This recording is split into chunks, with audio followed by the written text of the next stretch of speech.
There's a theory of history. It's called the great man theory. It basically says history's forged by great men. The George Washingtons, the Alexander the Greats, the Jesse Watterses. Individuals drive the fate of civilization. And there's other theories about everything. You know, economics is the main driver. I personally believe geography plays a big factor, but leaders define reality. And we celebrate when good ones succeed, and we celebrate when bad ones fail. We root for failure. And the best part about the United States of America is we can get rid of our own leaders if enough of us vote. Now, it can be frustrating when you live next to idiots, because idiots put idiots in charge. But even sometimes idiots realize they picked an idiot. And that's what happened last night in Chicago.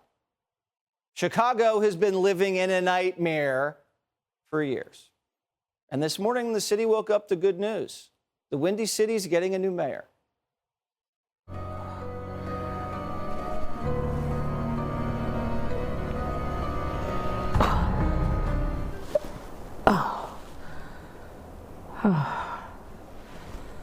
Thank God.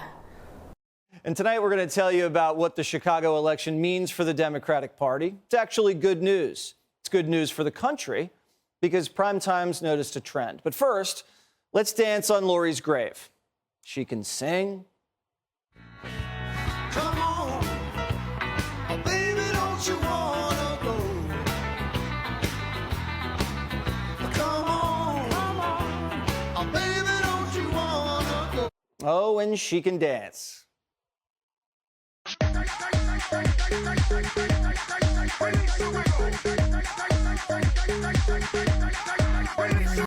She can even deliver pizza. Hey, did you order thousands of new jobs and a pepperoni? If only Smollett had ordered pizza that night instead of going out for Subway. The kiss of death, though, for Lori in Chicago is when she crossed the Italians. She took down a Christopher Columbus statue and then rubbed it in the Italians' face. The mayor said she had a bigger male body part than the Park District lawyers on the call and Italians, and that she claimed to have the biggest male body part in the city. Now, after dissing the Italians, Lori pulled a Pelosi and went to the hair salon during COVID when no one else was allowed to. I'm the public face of this city. I'm on national media, and I'm out in the public eye. And, you know, I'm a person who, I take my personal hygiene very seriously. As I said, I felt like I needed to have a haircut. I'm not able to do that myself, and so I got a haircut. So Lori didn't really realize she wasn't hired for her looks. She was hired because of her identity. The first black lesbian mayor of Chicago. Oh, you better believe she shatters 2 glass ceilings. But Chicago quickly found out that the woman they hired for her race was a racist. When I look out at across this podium, as I'm doing now, I don't see much in the way of diversity. The fact that the City Hall press corps is overwhelmingly white, has very little in the way of diversity, is an embarrassment. So the black lesbian mayor would only talk to black reporters. She wouldn't even talk to white lesbians. Now, who can forget Lori's costumes? She dressed up as a leprechaun on St. Paddy's Day and the Rona Destroyer on Halloween. Lightfoot's great at a costume party, not really great in the mayor's office. She could do it all, well, except fight crime and cut her hair. And now she's paying the price. Lightfoot's the first Chicago mayor to lose re-election in 40 years. She only got 17% of the vote after spending the last 4 years turning Chicago into a third world city. Murder's up 60%, and you can't blame that on COVID. Gangbangers were waging war broad daylight. Kids got mowed down in drive-bys on their way to school. Chicago streets were soaked in blood. But Lori was in denial. Crime is not out of control in our city. In fact, crime is on the decline. All of our major indices showed a decline in crime, and our homicides and our shootings year over year are down. That's a fact, sir. So that was a lie. Lightfoot tried to defund the police after the BLM riots tore through it, and then blamed business owners for getting robbed. Some of the retailers downtown in Michigan Avenue, I will tell you, I'm disappointed that they're not doing more to take safety and make it a priority. For example, we still have retailers that won't institute plans like having security officers in their stores, making sure that they've got cameras that are actually operational, locking up their merchandise at night, chaining high-end bags. These purses seem to be something that is attracting a lot of attention on these organized retail theft units. Turns out victims don't like being blamed for getting shot, robbed, and raped.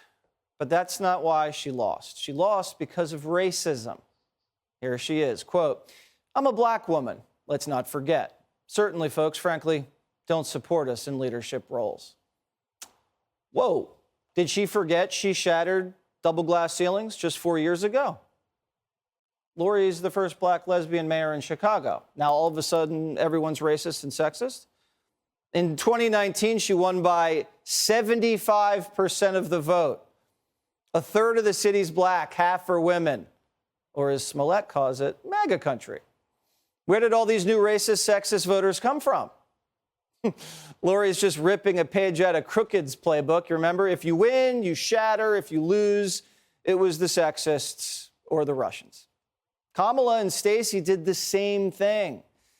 What happened is simple. It doesn't matter if you're a Democrat or Republican. People just want to feel safe, and we're seeing it all over the country. In the midterms, Republicans won the House with a common sense message: less crime, more police. They flipped those deep blue seats in New York, even Oregon, proving voters see crime's the problem, no matter what the media says.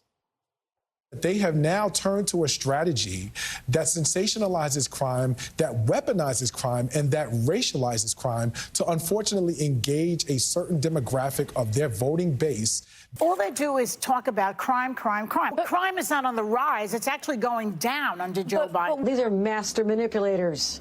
They have this conspiracy going all across America to try and convince people that in democratic states they're not as safe.